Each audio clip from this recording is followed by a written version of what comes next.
The Denver Broncos have added veteran former Pro Bowl linebacker Kwon Alexander to the practice squad, a veteran-savvy move here for Sean Payton. We'll tell you why this move could be impactful for the Broncos defense down the road here on today's episode, Locked on Broncos.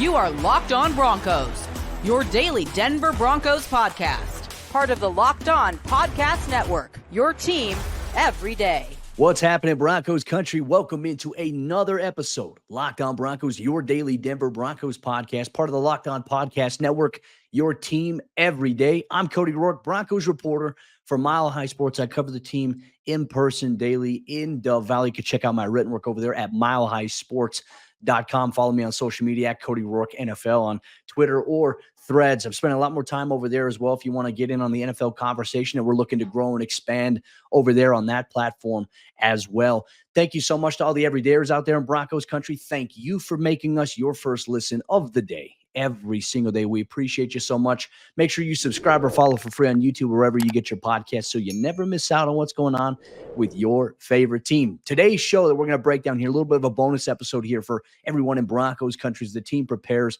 to take on the New York Jets. The team practicing this week in West Virginia. Country roads take me home.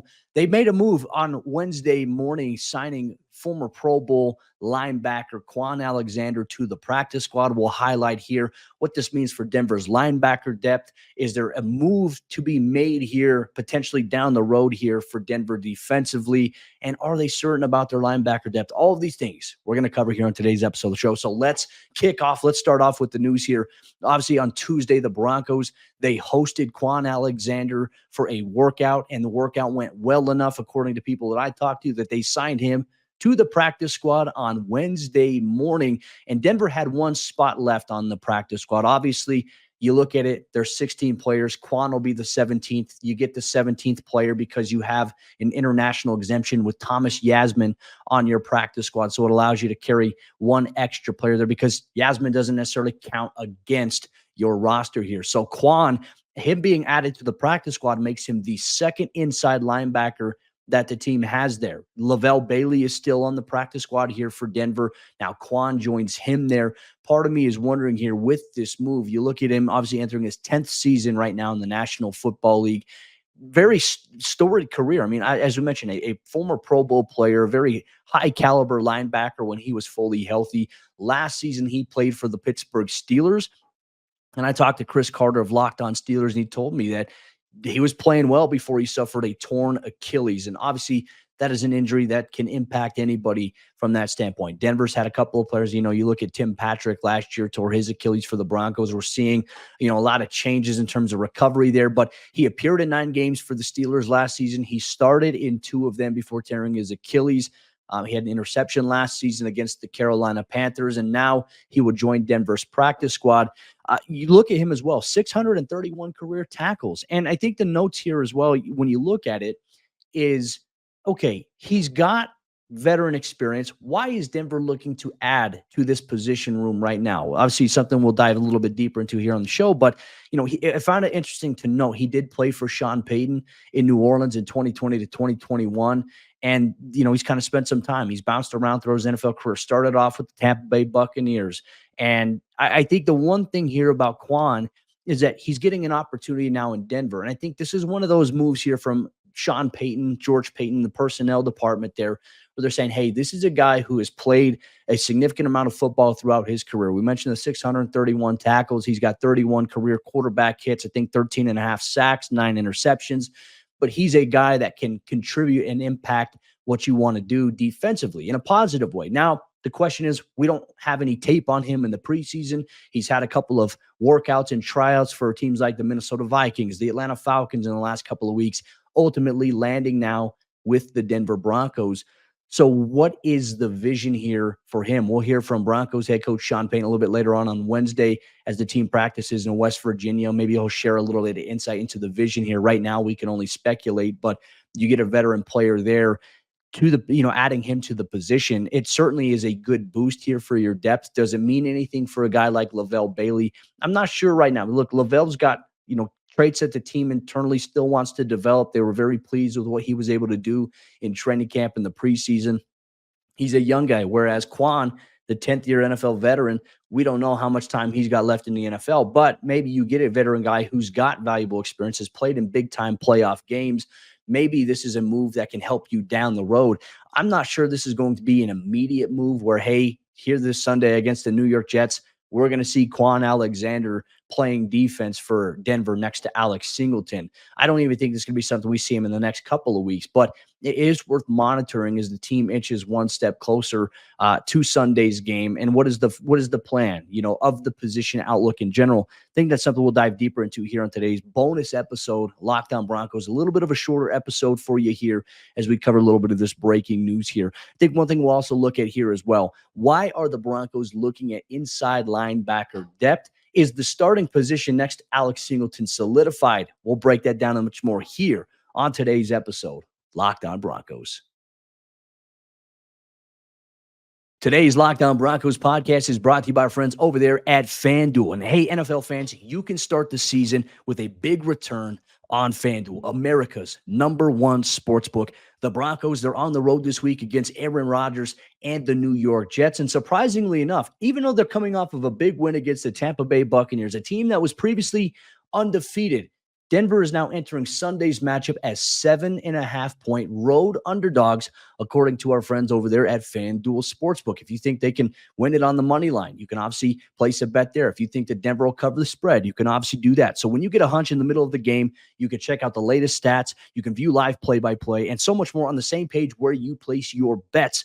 And you'll get started with $200 in bonus bets guaranteed when you place your first $5 bet. Once again, you place your first $5 bet, you'll get $200 in bonus bets guaranteed that you can use on the NFL and other sports, courtesy of America's #1 sportsbook. That is FanDuel. So check it out today. Visit FanDuel.com. Once again, that's FanDuel.com. This show is sponsored by BetterHelp. Kids are always learning and growing, but as adults, sometimes we lose that curiosity. Life sometimes throws us curveballs. Sometimes unexpected things happen. And sometimes we don't have the answer for it. Well, in life, that's perfectly normal because life doesn't come with a playbook. It doesn't come with a manual. There are real things that we all deal with, that I deal with, like stress, anxiety. Things like this can impact you and impact your quality of life. And sometimes it's important to reconnect with yourself and find your inner child here once again. And BetterHelp is one way that can help, because therapy can help you bridge the gap in that situation. If you're thinking of starting therapy, give BetterHelp a try. It's entirely online. It's designed to be convenient, flexible, and best of all, suited to your schedule to meet you where you're at. Just fill out a brief questionnaire to get matched with a licensed therapist, and you can switch therapists at any time for no additional charge if you and your therapist do not vibe well. So check it out here today. I've utilized it in the past. It was a benefit to me in the time that I used BetterHelp. Rediscover your curiosity with BetterHelp. Visit BetterHelp.com/lockedon today to get 10% off your first month. That's BetterHelp, HELP.com/lockedon. The Broncos have been looking at ways to upgrade their personnel in the regular season, even after they set their initial 53-man roster following the team's final preseason game. Well, the inside linebacker position is one of the ones that came under the microscope when Denver set their 53-man roster. We all had it in our heads that there was a perceived starter next to Alex Singleton, but the Broncos have been rotating linebackers quite a bit so far through the first 3 weeks of the NFL regular season.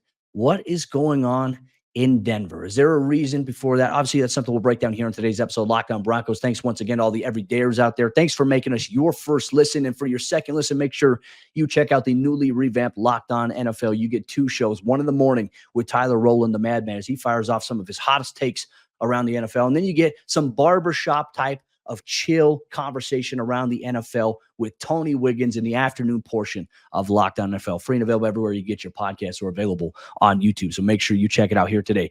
To kind of open up what we had talked about here, why is Denver looking at inside linebacker help at this point of the regular season? Obviously, Denver's going to be facing some teams coming up that have really good running backs. You look at, obviously, the Jets.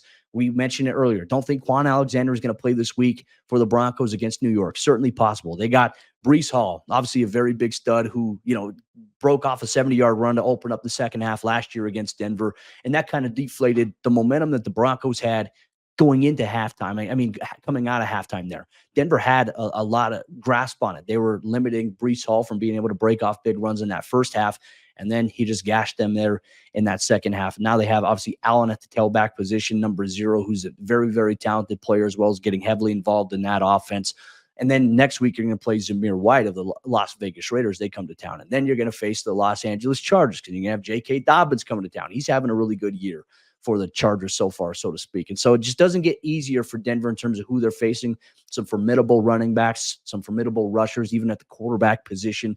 And now you need to have all your P's and Q's in line here, especially as you look at your depth defensively. And part of me is also wondering as well, okay, Denver made the move to go out and get Kristian Welch, who they saw in joint training camp practices. They saw him in Denver's preseason game against them here. He's on the active roster, but I found it a little interesting. Like, Alex Singleton has been the only linebacker to play 100% of the team's defensive snaps. Now you look at Tampa Bay, felt like it was very interesting. We saw Kristian Welch against the Steelers. We saw Kristian Welch against the Seattle Seahawks. We didn't see Kristian Welch playing defense for the Broncos against the Tampa Bay Buccaneers here in week 3. Looking at the game book that we get after every game, Welch saw 0% of the team's defensive snaps. He played 15 total special team snaps on the afternoon. So really relegated to special teams only against Tampa Bay. You look at Cody Barton, he played 54% of Denver's defensive snaps at linebacker. That's 31 total snaps in Sunday's victory against Tampa Bay. And I look at what Denver was able to do game plan wise against the Bucs, and I think it was brilliant. Look, you saw Cody Barton primarily play a lot alongside Alex Singleton. That was the only linebacker, but Denver at times, they would send Barton and they would send Singleton, and then they would drop Jonathan Cooper. They would drop Nick Bonito, Jonah Ellis, Dondre Tillman. They would drop them back into coverage on certain looks out of certain formations.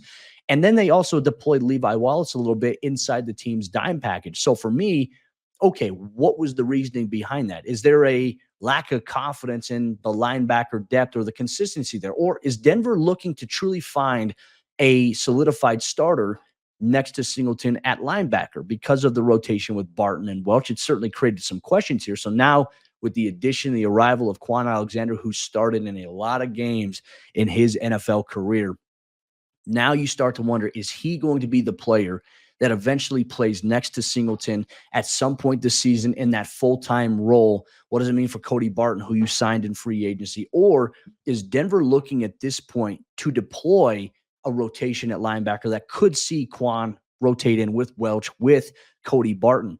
I imagine there could be certain situations maybe where Denver plays with 3 linebackers, depending on what running back that they're going to face. I know when they face probably the Baltimore Ravens here towards the middle part right before the bye week, I guarantee you we may see Denver deploy, obviously, their strong front, but also playing with 3 linebackers, because not only do you have to account for Lamar Jackson, especially with your edge contained, but you're also going to have to worry about Derrick Henry there. And we've seen Denver deploy that strategy against Derrick Henry a little bit, in prior years. A few years ago when Denver went to Tennessee there, I think it was Josie Jewell, Alex Singleton, and I forgot who the other linebacker was. It could have been, I'm drawing a blank here on that one, but they went with the 3 linebackers there. So is that what Kwon is going to do in this situation? Very, very interesting to see that, especially, you also have another linebacker on your active roster, and Justin Sternad, who's one of Denver's top special teams players.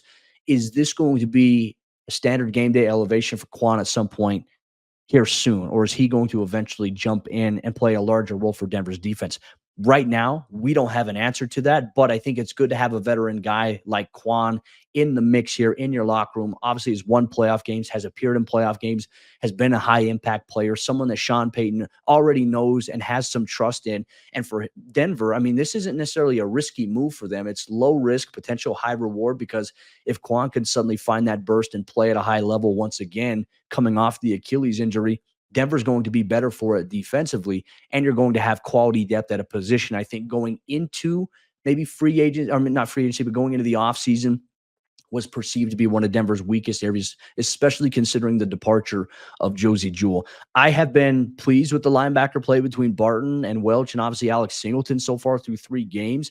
But this definitely interesting that Denver is looking at linebacker depth and they're playing around with it. We'll see what role Kwon Alexander plays here in the meantime. But with that said, Broncos country, that'll wrap up today's bonus episode, Locked On Broncos, here on YouTube or wherever you get your podcast. We appreciate you so much. Sayre Bedinger will have you covered for tomorrow's episode of the show. He's going to sit down with Locked On Jets host John Butchko as they're going to preview this game on what Denver needs to do to come out with a win, how Denver can counter Aaron Rodgers, Breece Hall, and that New York Jets defense in Sunday's matchup. Crossover Thursday, they got you covered. Check that out here on Locked On Broncos, part of the Locked On Podcast Network. We'll see you next time, Broncos Country.